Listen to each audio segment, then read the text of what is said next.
नवी दिल्लीमधून वाहतूकदारांनी जो संप पुकारला होता त्या संपावर तोडगा काढण्यासाठी आज महत्त्वाची बैठक होणार आहे। संध्याकाळी 7 वाजता गृहसचिव यांच्यासोबत ही महत्त्वाची बैठक होणार आहे। तर ऑल इंडिया मोटार ट्रान्सपोर्ट काँग्रेसच्या पदाधिकाऱ्यांसोबत ही बैठक असेल। या बैठकीत नेमका तोडगा काय निघणार याकडे आता सगळ्यांचं लक्ष लागलंय। या संदर्भात अधिकचे अपडेट घेऊयात। आमचे प्रतिनिधी शिवाजी काळे जोडले गेलेले आहेत। शिवाजी, आपण पाहतोय की 7 वाजता महत्त्वाची बैठक होणार आहे आणि संपावर तोडगा निघण्याविषयी या बैठकीमध्ये काय होणं अपेक्षित आहे?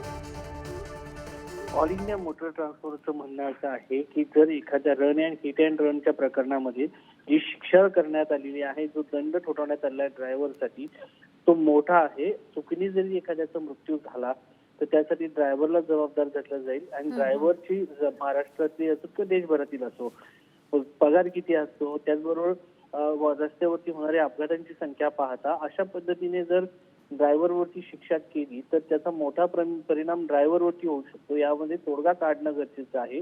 नव्यानं लोकसभा मध्ये हे विधेयक आणण्यात आलं होतं आणि त्याचं कायद्यात रूपांतर होणार आहे। तर या सगळ्या दृष्टिकोनातून लवकरात तातडीने या शिक्षेमध्ये बदल करण्यात यावा या दृष्टिकोनातून देशभरातील ड्रायव्हरनी एक प्रकारे संप पुकारला आहे।